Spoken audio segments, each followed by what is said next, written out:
하나님의 말씀은 고린도전서 15장 1절에서 22절 말씀이고요. 우리 1절에서 7절까지, 8절까지만 우리 먼저 읽고 우리 한 목소리 읽고 말씀을 나누겠습니다. 고린도전서 15장 1절에서 8절까지 한 목소리로 쭉 읽겠습니다. 시작. 형제들아, 내가 너희에게 전한 복음을 너희에게 알게 하노니 이는 너희가 받은 것이요 또 그 가운데 선 것이라. 너희가 만일 내가 전한 그 말을 굳게 지키고 헛되이 믿지 아니하였으면 그로 말미암아 구원을 받으리라. 내가 받은 것을 먼저 너희에게 전하였노니 이는 성경대로 그리스도께서 우리 죄를 위하여 죽으시고 장사 지낸 바 되셨다가 성경대로 사흘 만에 다시 살아나사 게바에게 보이시고 후에 12 제자에게와 그 후에 500여 형제에게 일시에 보이셨나니 그 중에 지금까지 대다수는 살아있고 어떤 사람은 잠들었으며 그 후에 야고보에게 보이셨으며 그 후에 모든 사도에게와 맨 나중에 만삭되지 못하여 난 자 같은 내게도 보이셨느니라. 아멘. 잠시만 기도합니다. 하나님 아버지, 너무나 감사합니다. 우리를 위하여서 예수 그리스도를 이 땅에 보내주시고 십자가에 모진 고통 당하시고 죽으시고 다시 부활하셔서 또 예수 그리스도께서 우리의 영원한 생명의 근원이 되게 하신 이 부활절 예배를 축하하며 감사하며 예배케 하심 감사드립니다. 주님, 이 예배 가운데 성령의 충만함 허락하시고 한 영혼 한 영혼 머리 위에 하나님 은혜 위에 은혜를 더하여 주셔서 이전에 받았던 은혜보다 더 큰 은혜가 이 오늘 부활절 예배 가운데 임하게 하여 주시옵소서. 그래서 우리의 모든 절망과 슬픔과 아픔과 고통을 이겨내고 부활하신 예수님과 함께 우리 영혼이 소성케 되게 하여 주시옵소서. 부족한 종이 오늘도 바른 십자가와 부활의 복음만 대언케 하시길 소망하며 예수 그리스도의 이름으로 기도드립니다. 아멘. 오늘 말씀의 제목을 한번 따라해 보겠습니다. 부활신앙. 오늘 고린도전서 15장 1절에서 22절 본문으로 부활신앙이라는 제목으로 하나님의 말씀을 대언하도록 하겠습니다. 기독교 신앙에 있어서 가장 중요한 두 단어는 십자가 부활입니다. 예수의 십자가 부활. 그래서 오늘은 부활주의를 맞이해서 부활신앙에 대해서 살펴보고자 합니다. 부활은 우리 기독교 신앙의 가장 중요한 것인데요. 우리가 부활에 대해서 잘 모르고 도대체 어떻게 부활을 주변에 이야기해야 되고 전해야 될지 잘 모르는 사람들이 있습니다. 그래서 오늘 이 세 가지를 꼭 기억하시고 누가 예수님이 십자가에서 죽으시고 부활하셨다고 그러는데 그 의미에 대해서 나에게 좀 알려줘라 할 때 그 부활신앙에 대해서 오늘 세 가지 이건 꼭 기억하시고 요거는 알려주셔야 됩니다. 첫 번째는 부활은 성경의 성취라는 거예요. 두 번째는 부활은 역사적 사실이라는 거예요. 세 번째는 부활은 우리 신앙의 핵심이라는 거예요. 우리 부활신앙 첫 번째입니다. 한번 따라해 주십시오. 부활은 성경의 성취다. 부활은 성경의 성취다. 고린도전서 15장 1절에서 2절을 읽겠습니다. 형제들아, 내가 너희에게 전한 복음을 너희에게 알게 하노니 이는 너희가 받은 것이요 또 그 가운데 선 것이라.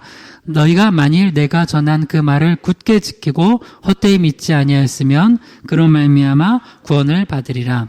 아멘. 첫 번째로 부활은 성경의 성취라는 거예요. 그러니까 부활에 대해서 우리가 전하고 우리가 믿고 또 이야기할 때 꼭 기억해야 될 게 다시 한 번만 따라해봐요. 부활은 성경의 성취다. 부활은 성경의 성취다. 우리가 전하는 그 복음의 십자가와 부활이 그 핵심 내용이잖아요. 근데 이 예수님께서 이 땅에 성육신하시고 십자가에서 고통당하시고 죽으시고 그리고 부활하신 건 그냥 어느 날 2000년 전에 한 예수라는 청년이 나타나서 그냥 한 게 아니라 예수 이 땅에 오시고 또 공생애를 사시고 십자가에서 죽으시고 부활하신 모든 것 그리고 승천하시고 다시 오실 것까지 다 성경에 예언된 것이 이루어진 거라는 거예요. 고린도전서 15장 3절에서 4절 읽어볼게요. 내가 받은 것을 먼저 너희에게 전하였노니 이는 성경대로 그리스도께서 우리 죄를 위하여 죽으시고 장사 지낸 바 되셨다가 성경대로 사흘 만에 다시 살아나사. 여기서 십자가에서 죽으신 것도 성경대로 예언된 것이 성취된 거고요. 다시 사흘 만에 죽은 자 가운데서 살아나신 것도 성경대로 예언된 것이 성취된 거라는 거예요. 그리고 앞으로 예수님 다시 오실 것도 성경에 예언되어 있고 예수님 다시 오실 것입니다. 할렐루야.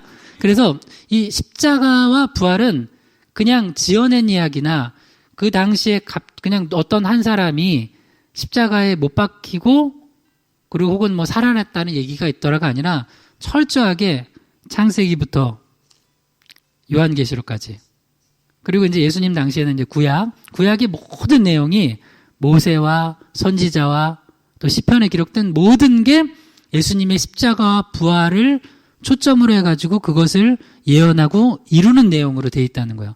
뭐 우리가 여기선 자세히는 오늘 살펴보지 못하겠지만 그냥 간단히만 말씀드리면 예를 들어서 사도행전 2장에 보면 베드로가 성령 강림 이후에 이제 설교를 하는데 그때 베드로가 시편 16편을 설교를 하는데 시편 16편이 바로 다윗이 선지자로서 그리스도의 부활을 미리 보고 예언했다는 거예요. 그러니까 이게 성령이 임하시면 성경의 눈이 열려요. 그래서 이제 예수님께서 엠마오로 가는 두 제자에게도 누가복음 24장에 보면은 성경 공부시켜주세요. 모세와 선지자 또 시편에 있는 모든 것들이 나를 가리켜 내가 죽고 다시 살아날 것을 영광에 들어갈 것을 예언한 거라는 거예요. 그러니까 여러분 성경에서 예수님께서 이 땅에 오시고 죽으시고 부활하신 건 성경에서 예언된 거고 성취된 거예요. 그러니까 이거는 누군가 교묘히 만들어낸 일이나 어떤 그냥 인류의 그냥 하나의 작은 사건이 아니라 완전한 계시 가운데 예언되고 성취된 거라는 거예요. 그러니까 여러분 부활은 성경의 성취입니다. 여러분 다시 한번 따라해 봅시다. 부활은 성경의 성취다. 부활은 성경의 성취다. 그래서 여러분이 예수 부활을 제대로 더 알고 싶으면 성경을 보시면 돼요. 창세기부터 요한계시록까지 계속 말씀을 통하여서 여러분이 발견해 보세요. 곳곳마다 우리는 아브라함의 이야기고 이삭의 이야기고 야곱의 이야기라고 생각했지만 예수님이 뭐라고 그러세요? 부활에 대해서 너희가 논할진대 나는 아브라함의 하나님이요 이삭의 하나님이요 야곱의 하나님이란 걸 읽어보지 못하였느냐. 이걸 다 예수님께서는 부활로 연결시키는 거예요. 그러니까 모든 내용이 예수의 십자가 부활로 연결되어 있다는 걸 알고 성경을 그렇게 보시면서 예수 부활의 은혜를 더 충만하게 누리시기를 축복합니다. 두 번째, 부활신앙 두 번째입니다. 한번 따라해 주세요. 부활은 역사적 사실이다. 부활은 역사적 사실이다. 두 번째로 너무나 중요한 게 부활은요.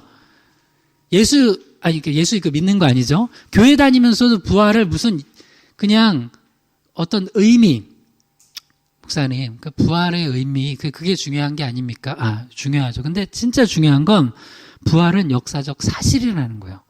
고린도전서 15장 4절에서 6절이요. 장사 지낸 바 되셨다가 성경대로 사흘 만에 다시 살아나사 게바에게 보이시고 후에 12제자에게와 그 후에 500여 형제에게 일시에 보이셨나니 그 중에 지금까지 대다수는 살아있고 어떤 사람들은 잠들었으며 여기 이제 보면 세 종류의 그룹에게 예수님이 부활하신 모습을 보여주셨다는 거예요. 첫 번째 그룹이 누구냐면 게바 및 12제자.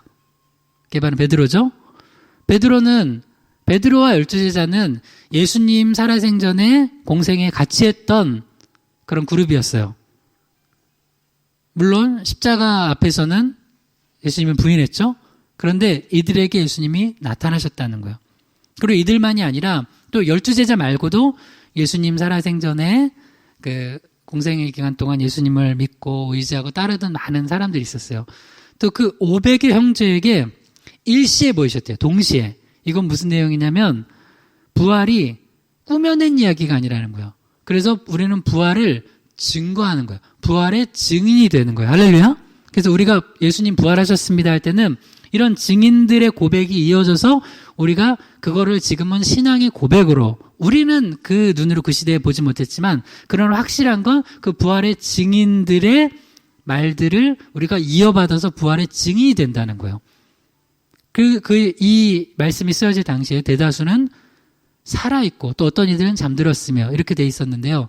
그러니까 고린도 교회 성도들에게 사도 바울이 이 부활에 대한 복음을 이 편지로 남길 때 분명히 그 당시 예수님 부활을 목격한 사람들이 살아있었다는 거예요.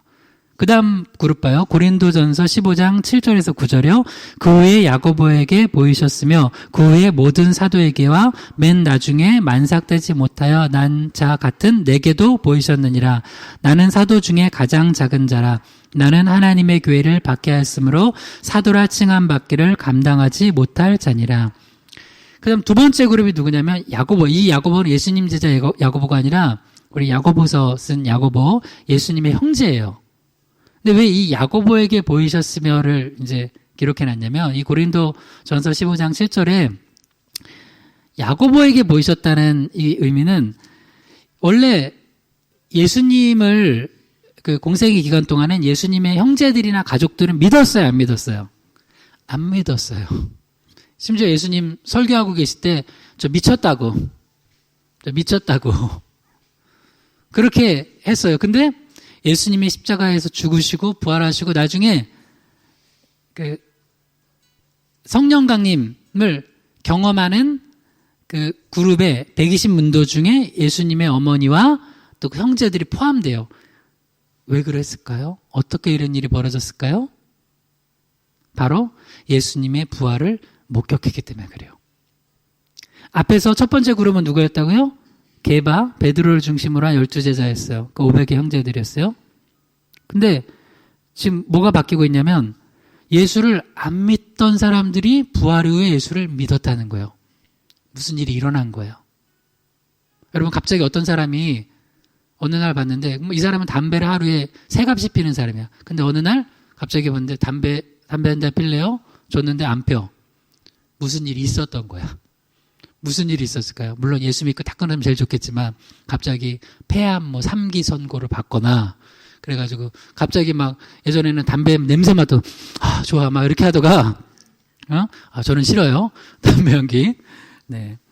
제 앞에서는 안 피시기를. 교회 오기 전까지는 피지 마시기를 주일이라도. 네. 여러분 건강에도 안 좋잖아요. 여러분 몸이 거룩한 성전입니다. 아름답게 주님께 영광 돌리는 몸 되시길 주님을 축원합니다. 그 사람한테 뭔가 일이 있었던 거예요. 뭔가 일이 있었던 거야. 게바도 예수님 모른다고 3번이나 부인했어요. 근데 나중에 부활의 증인으로 살아가요. 뭔가 일이 있었던 거예요.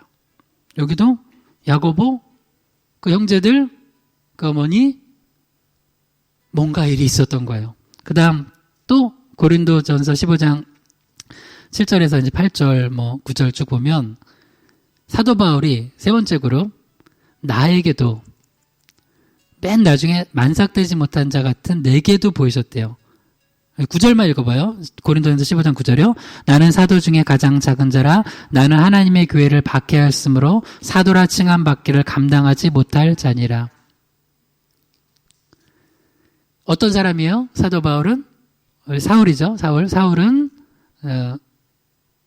예수님 박해하는 사람이었어요. 교회를 박해하는 사람이에요. 신앙을 박해하는 사람이에요. 어떤 사람이 예수 믿으세요 하면은 막 욕하고 삿대질하고 막 난리치고 그랬던 사람이 어느 날 예수 믿으세요 하는데 기도해 주세요 목사님 이랬으면 뭔가 일이 있었던 거야. 또 뭔가 인생에 여기도 보면 사도 바울도 예수 그리스도와 교회를 박해하던 자가 부활의 증인이 되어서 목숨 걸고 복음을 전하다가 순교했어요. 지금 뭘 보여주는 거예요? 이 부활의 증인의 세 그룹은 뭔가 일이 있었다는 거예요. 뭔가 일이 있었다는 거예요. 물론 가장 맨 처음 그룹은 그 그룹만 있었다면은 12제자 그룹이 이거 거짓말 치는 거 아니야? 예수님 따라다녔으니까 이거 거짓말일 것 같아. 근데 사실 12제자 자체도 원래 십자가 앞에서 예수님 부인했던 사람들이에요. 그런데 나중에 변화돼요. 그 다음 그룹, 여러분 가족 중에 가족 전도가 얼마나 어려운 줄 알죠? 가족 전도. 물론 모태신앙으로 자란 분들은 이 간절함을 모를 거예요. 그죠? 간절함 모를 거예요. 그러나 가족 전도 어렵습니다. 예수님이 전도하는데도 그 당시 안 믿었는데 나중에 변화가 됐다는 거예요. 그러니까 여러분 가족 전도의 소망도 여러분 포기하지 말고 계속 기도하십시오. 할렐루야. 돼요, 돼. 그래서 예수님이 부활하신 이후에 그걸 만나보고 나서 그리고 또 성령의 은혜를 힘입고 나서 그 가족들이 변했다는 거야. 가장 변하기 힘든 게 가족이에요. 목사인 나도 가장 전도하기 힘든 게 가족 친지들이에요. 근데 변했어요. 그리고 진짜 하여튼 예수라면 정말 싫어하는 사람. 예를 들어서 요새 또 이제 오늘도 부활절이니까 부활절 전에 역시나 이런 뉴스가 안 날까 했는데 역시 났더라고요. 뭐 어제 보니까 또 뭐 어디서 어느 교회에서 무슨 단체에서 뭐 하다가 또 코로나를 옮겼다느니 막 하면서 아 역시 그래 그걸 또 보고 이제 그래도 내가 이제 부활절에는 내 신앙이 부활절과 성탄절에는 신앙 가던 그 교회 가서 계란 먹고 성탄절에 선물 받고 오는 신앙이었는데 이번에는 가야지 했는 신앙이었는데 그거 보고선 또 이제 마음이 위축이 돼가지고 오늘 안 나온 사람 많을 거예요. 그리고 주변에서 또 가족 중에 이거 보라고 그냥 하여튼 예수쟁이들 내가 그냥 일을 간다고 예수쟁이들 때문에 다 이렇게 된 거라고. 여러분 뭐 일면 맞아요. 우리가 회개해야 돼요. 우리가 회개해야 될 기도 제목이 많아서 하나님께서 이런 전염병도 주시고 또 그런 거예요. 그러니까 우리는 회개해야 되는 거 맞습니다. 그러나 또한 그렇게 핍박하고 미워하고 했던 사람이 어느 날 갑자기 그래요. 교회 가자고. 그러면 이상한 거 아니에요. 아니 그 전에 나한테 코로나 때 막 교회 못 가게 막 내 바지끄레기 잡고선 나 못 가게 하지 않았냐고. 근데 그랬던 사람이 갑자기 예수 믿어야 된다고. 예수 믿자고. 하면은 뭐가 있는 거예요? 그 사람 인생에 뭐가 있는 거예요? 그게 뭐예요? 예수님이 찾아오신 거야. 사도 바울도 다메섹으로 가는 길에 예수 믿는 사람을 잡아 죽이겠다고 하는 그 길에 부활하신 예수님 만났어요. 그래서 여러분 사람은 언제 바뀌냐? 예수 만나야 바뀌어요. 근데 그렇게 안 바뀔 것 같은 사람도 예수를 제대로 만나면 이렇게 사람이 한번 뒤집어지는 경험이 있어요. 뒤집어지는 경우. 그래서 여러분 우리 안 바뀌는 남편, 아내, 아들, 딸, 부모, 형제 바뀌려면 어떻게 해줘야 돼요? 기도해서 예수 만나게 해줘야 돼요. 예수 만나야 돼. 예수 만나면 사람이 바뀌어요. 여러분 이거 믿으세요. 예수 만나면 사람이 바뀝니다. 할렐루야. 네. 고린도전서 15장 10절에서 11절이요. 그러나 내가 나된 것은 하나님의 은혜로 된 것이니 내게 주신 그의 은혜가 헛되지 아니하여 내가 모든 사람보다 더 많이 수고하였으나 내가 한 것이 아니요 오직 나와 함께 하신 하나님의 은혜로라. 그러므로 나나 그들이나 이같이 전파하며 너희도 이같이 믿었느니라. 아멘. 우리가 성경 요절이라고 그래가지고 이렇게 떼가지고 외우는 게 있어요. 그리고 하나님의 은혜. 오늘도 어떻게 또 이렇게 특송을 이 바이올린으로 하나님의 은혜를 정말 찬양했는데 이게 사실은 어디에서 나온 구절이에요? 그러니까 성경을 여러분 이렇게 슉 펴가지고 슉 읽고 그러지 마세요. 통으로 읽으세요. 할렐루야. 네. 아멘 좀 해보자. 할렐루야. 맨날 평생 아침에 일어나가지고 무슨 오늘의 운세 보는 거야? 쫙 폈는데 그러면 가론유다 목맨 거나 목맬 거예요? 그런 거 아니죠. 아예 재수없어 하고 다시 볼 거예요? 그렇게 보지 말고 성경은 쭉 보는 거예요. 쭉. 이게 사도 바울이 하나님의 은혜를 고백하는 자잖아요. 자기가 모든 사람들보다 더 수고하였대요. 그런데 자기 자랑을 안 해요. 뭘 고백해요? 하나님의 은혜라는 거예요. 그래서 이 사람 예수님 만났나 안 만났나 어떻게 하냐? 입술의 고백을 들으면 말해요. 이 사람이 입술의 고백이 사람은 다 자기 잘난 거 고백하게 돼 있어요. 잘난 거를 자랑하게 돼 있어요. 그래서 어떤 사람은 좀 공부 잘했어. 그러면 평생 그 이야기 하는 거예요. 평생 내가 얼마나 공부를 잘했는지. 평생. 어떤 사람은 자기가 좀 예쁘면 내가 메이킹이던 시절을 계속 얘기해요. 이미 40년, 30년 전인데. 그래서 제가 예전에 어느 신방 갔다 깜짝 놀랐어요. 권사님, 이렇게 보니까 예쁜 사진이 막 있는 거예요. 누구냐고, 딸이냐고 그러니까. 나라고. 목사님, 저라고요. 그래서 그때 이제 권사님 70 넘으시는 권사님이셨는데, 목사님. 그래서 내가 그때 이렇게, 이때 목사님과 잘해야 돼. 그럼 그 성도 시험 들게 하면 안 되잖아요. 권사님, 그때 얼굴이랑 지금 얼굴이랑 이게 비슷하시다고. 똑같다고 하면 그게 안 되잖아요. 그거는 거짓말이니까. 비슷한 것 같다고. 하여튼, 그것도 어떤 사람은 돈 잘 벌면은 내가 얼마나 똑똑한 줄 아냐고, 내가 저 얼마나 사업 수완이 좋은 줄 아냐고 하면서 뭐 하여튼 그런 거예요. 근데 사도 바울이 그렇게 살았거든요. 내가 율법의 의로는 흠이 없었다. 나보다 율법 잘 지키는 사람 있으면 나와보라 그래. 여러분, 근데 신앙생활도 예수 진짜 만나면 다 하나님 은혜예요. 할렐루야. 이게 다 하나님 은혜예요. 하나님 은혜지 뭐 이게 그래요. 여러분이 만약에 지금 그냥 예를 들어서 지금 대한민국에 태어났으니까 요만큼 신앙생활 하시는 거예요. 그나마. 안 그래요? 여러분이 북한에 지금 태어났다고 봐요. 그러면 지금 요 상황에서 이 시스템에서 내가 이런 좋은 시스템에서 신앙생활 하는 게 내 수준이라고 생각하는 거 착각이에요. 나는 교회 한 번도 안 빠졌대. 어렸을 때부터. 왜? 모태신앙이니까 안 가면 엄마가 밥 안 주니까. 그런 집에서 태어난 시스템에서 태어난 사람이 평생 핍박받으면서 교회 가면은 머리 끄댕이 잡히는 데서 태어난 자녀랑 이게 비교가 돼야 안 돼요? 안 되죠? 안 돼요. 그러니까 우리가 지금 내가 잘났다고 얘기하는 것 자체가 사실은 하나님이 이미 세팅된 곳에서 누리는 은혜라는 거예요. 할렐루야? 아멘. 그러니까 우리는 예수님 만나고 하나님 은혜를 자랑하는 거예요. 은혜를. 그래서 그 다음 이제 마지막 그룹이 11절 읽어봐요. 그러므로 나나 그들이나 이같이 전파하며 너희도 이같이 믿었느니라. 이렇게 이제 앞에 세 그룹들이 이제 예수님 제자 그룹, 그리고 또 예수님 이제 형제와 그 가족 그룹, 그 다음에 나같이 핍박하던 그룹, 다 예수님 부활 이후에 변화됐다. 그런데 너희들은 혹시 못 본 사람도 이거 믿어라. 확실한 거다. 하고선 전하는 거예요. 여러분, 예수님 부활은 역사적 사실입니다. 할렐루야. 누가 이거 뭐 의미. 어떤 사람 비유래. 여러분, 제 우스운 얘기할게요.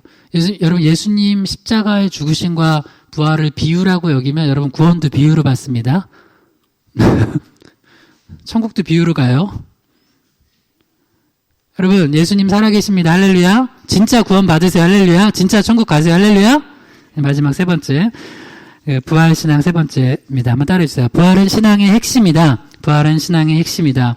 고린도전서 15장 12절이요. 그리스도께서 죽은 자 가운데서 다시 살아나셨다 전파되었거늘 너희 중에 어떤 사람들은 어찌하여 죽은 자 가운데서 부활이 없다 하느냐. 이제 몇 가지 이제 예를 들어주는 거예요. 사도 바울이.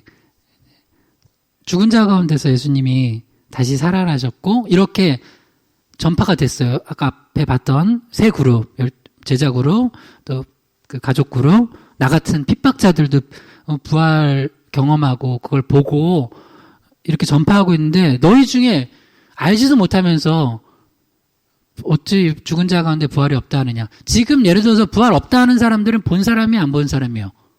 안 본 사람이에요. 그쵸? 안 본 사람들이 부활이 있다 없다 그런 얘기 하는 거잖아요. 맞아요, 틀려요. 그러니까 지금 부활이 없다고 얘기하는 사람들, 뭐 비유다 얘기하는 사람들, 그 사람들은 그거는 팩트도 아니에요. 그냥 그들의 생각이에요, 생각. 근데 성경에서는 이미 부활하셨다는 거예요. 그러면 그 부활했다는 건 말뿐 아니라고요. 앞에 논리적으로 얘기했죠. 그랬던 사람들이 다 변화가 됐다고. 뒤집어지고 이 십자가 부활의 복음 위에서 생명을 드렸다고요. 뭐가 더 논리적이에요? 그거죠. 그래서 이제 사도 바울이 나 같은 사람도 이렇게 예수 부활 경험하고 그리스도의 부활을 전파하는데 너희 중에 어떤 사람이 죽은 자 가운데 부활이 없다 하느냐 이렇게 하면서 바울이 얘기를 하는 거예요. 고린도전서 15장 13절에서 14절이요. 만일 죽은 자의 부활이 없으면 그리스도도 다시 살아나지 못하셨으리라. 그리스도께서 만일 다시 살아나지 못하셨으면 우리가 전파하는 것도 헛것이요 너희 믿음도 헛것이며. 우리 지난주도 이제 우리 매월 마지막 주에 전도하잖아요. 전도할 때 여러분 담대하게 하세요. 예수님 실제로 이 땅에 오시고 십자가에 죽으시고 부활하셨어요. 살아계신 하나님의 아들이세요. 그래서 우리 전도는 담대하게 해요. 미련한 것 같지만 담대하게 하는 거예요. 근데 만약에 예수님 부활하시지 못하셨다면 우리 전파하는 거 이거 헛된 거라는 거예요. 믿음 헛된 거라는 거예요. 그냥 여러분 이 시간에 동호회 모임을 하는 게 나아요. 동호회 모임. 굳이 교회 모임 말고 그냥 동호회 모임, 여러분 좋아하는 동호회 모임. 근데 왜 우리가 예배를 드리고 전도를 하고 신앙생활하고 기도하냐고요. 이거 실제이기 때문에 그래요. 고린도전서 15장 15절이요. 또 우리가 하나님의 거짓 증인으로 발견되리니 우리가 하나님이 그리스도를 다시 살리셨다고 증언하였습니다. 만일 죽은 자가 다시 살아나는 일이 없으면 하나님이 그리스도를 다시 살리지 아니하셨으리라. 아멘. 우리가 법정에서 거짓 증인으로 이렇게 하면 그 선서에 위반돼서 나중에 이제 큰 죄를 물어요. 우리 여러분 이거 진짜로 제대로 알지 못하고 믿지 못하고 전하면 이거 안 돼요. 그리고 우리가 만약에 예수 부활이 없다고 생각하면서 신앙생활하면 우리는 계속 지금 거짓말쟁이가 되는 거예요. 거짓말쟁이. 그런데 예수님은 실제로 부활하셨어요. 부활의 첫 열매가 됐어요. 그리고 이 예수님의 부활은 뭐로 이어지냐면 오늘 제목이 뭐예요? 부활 신앙이에요. 예수의 부활이 내 부활이 되는 거예요. 고린도전서 15장 16절에서 18절까지 읽겠습니다. 만일 죽은 자가 다시 살아나는 일이 없으면 그리스도도 다시 살아나신 일이 없었을 터이요. 그리스도께서 다시 살아나신 일이 없으면 너희 믿음도 헛되고 너희가 여전히 죄 가운데 있을 것이요. 또한 그리스도 안에서 잠자는 자도 망하였으리니. 여러분, 예수님의 십자가와 부활은요, 뗄 수가 없는 거예요. 우리가 십자가의 복음을 전하는 건 예수님의 부활까지 전하는 거예요. 만약에 예수님이 십자가에서 죽으시기까지만 했으면 사망 권세를 이기신 게 아니에요. 그냥 십자가에서 죽으신 거예요. 그래서 만약에 어떤 사람들이 예수님이 십자가에서 죽으시기만 했다라고 얘기하면 그건 가짜 복음이에요. 예수님은 십자가에서 죽으시고 사망 권세를 이기시고 부활하셨다고요. 그래서 우리의 죄를 예수님께서 대속하실 수 있는 분이라는 걸 증명한 거예요. 누가? 예수님께서, 하나님 아버지께서, 성령께서 직접 증명하신 거라고요. 만약에 그게 아니라면, 그냥 예수님께서 십자가에서 죽으시기만 했다면 그리스도 안에서, 우리가 믿음 안에서 우리가 잠자는 자, 우리가 예수 믿고 죽었으면 우리 천국 소망하잖아요. 이제 예수 믿는 사람들 장례식장 가면 하는 찬송이 있어요. 천국에서 만나보자 그날 아침 거기서. 이 찬양 불러요. 근데 이 찬양 부를 수 없어요. 근데 우리가 이 찬양을 부르면서 그 슬픔 가운데서 소망 가지는 건 뭐예요? 그리스도 안에서 잠자는 자는 망하지 않아요. 그리스도 안에서는 말 그대로 잠자는 거예요. 잠잤다가 다시 깨어나는 거예요. 고린도전서 15장 19절에서 20절이요. 만일 그리스도 안에서 우리가 바라는 것이 다만 이 세상 삶뿐이면 모든 사람 가운데 우리가 더욱 불쌍한 자이리라. 그러나 이제 그리스도께서 죽은 자 가운데서 다시 살아나사 잠자는 자들의 첫 열매가 되셨도다. 아멘. 여러분, 그 성경에서 구약에 보면 첫 열매를 드려요. 첫 열매. 그 무슨 의미냐면 하나님께서 우리를 농사짓게 하셔서 우리를 먹여 살리시고 우리에게 공급하시는 그 은혜를 감사하면서 처음 것을 드려요. 사실은 이 모든 게 다 하나님 주신 거라는 거예요. 이 첫 것만 하나님 거 아니고. 우리가 그 믿음 있는 분들은 꼭 그 10분의 1을 하나님께 헌금을 드리잖아요. 이거 뭐예요? 10분의 1만 하나님 거예요? 아니, 하나님 거예요? 아니에요. 모든 게, 내 물질도 다 하나님 거예요. 그래서 그걸 대표해서 드리는 거예요. 주일 성수예요. 날도 구별해서 드려요. 모든 날이 하나님의 날이라는 거예요. 모든 시간도. 이 첫 열매는 어떤 의미냐면 부활의 첫 열매가 되셨다는 건 예수님이 부활의 첫 열매가 되셔서, 여러분 그 착각하면 안 돼요. 나사로가 첫 열매는 아니에요. 나사로는 다시 죽었어요. 그러니까 이건 예표해 준 거죠. 근데 진짜 부활의 첫 열매는 예수 그리스도예요. 그것처럼 우리 역시 부활의 첫 열매인 예수 그리스도를 믿음으로 말미암아 우리도 그 예수님 대표하신 거예요. 그 믿음을, 그 대표주자인 예수님을 따라가면 우리도 함께 부활에 동참하게 될 거라는 거예요. 믿으십시오. 할렐루야. 믿으세요. 그래서 이 부활 신앙은, 그래서 예수님이 이제 세 단계가 있어요. 부활하신 걸 안 믿는 단계.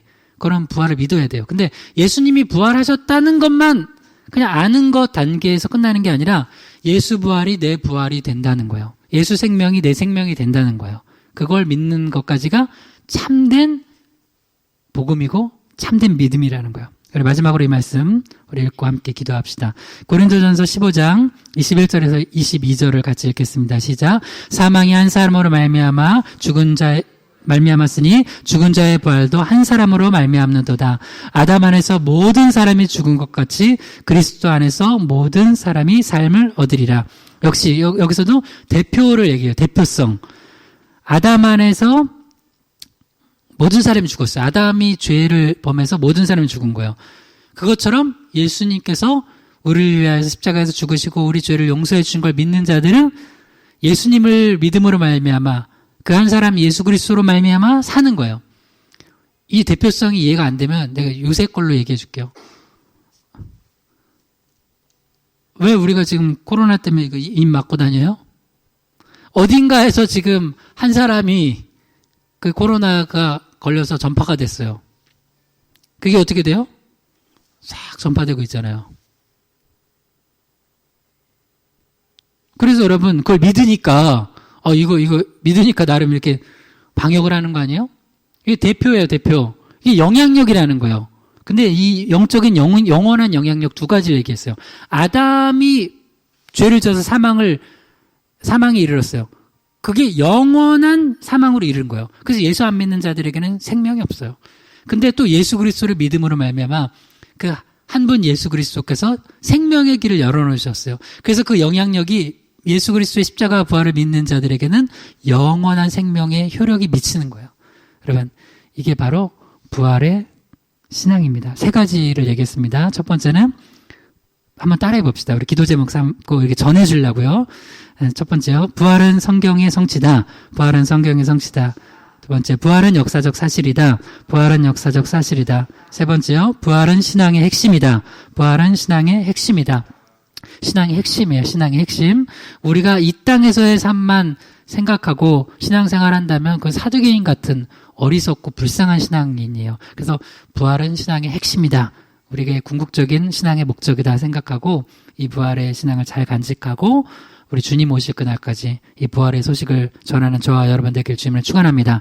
이 시간 한번 통성으로 기도할 때 오늘 성찬이 있습니다. 예수 그리스도의 십자가 부활을 우리가 그 은혜를 우리가 또 맛보기 원하면서 특별히 예수님의 십자가의 죽으심이 우리 안에서 깊이 은혜로 또 간직되기를 원하면서 떡과 잔을 받을 때 큰 은혜 달라고 부활의 소식을 증거하는 부활의 증인되게 해달라고 주여 한번 부르기도 합니다. 주여 아버지 하나님, 우리 안에 하나님의 은혜를 더하여 주셔서 우리가 참된 부활의 증인, 십자가의 증인 되게 도와 주시옵소서. 이 시간 저희는 예수 그리스도의 십자가의 죽으심과 다시 사심을 기억하는 또한 성찬 예식을 하고자 합니다. 주님 은혜를 주셔서 십자가 부활의 은혜가 우리에게 주시옵소서. 하나님 아버지, 우리는 죄인입니다.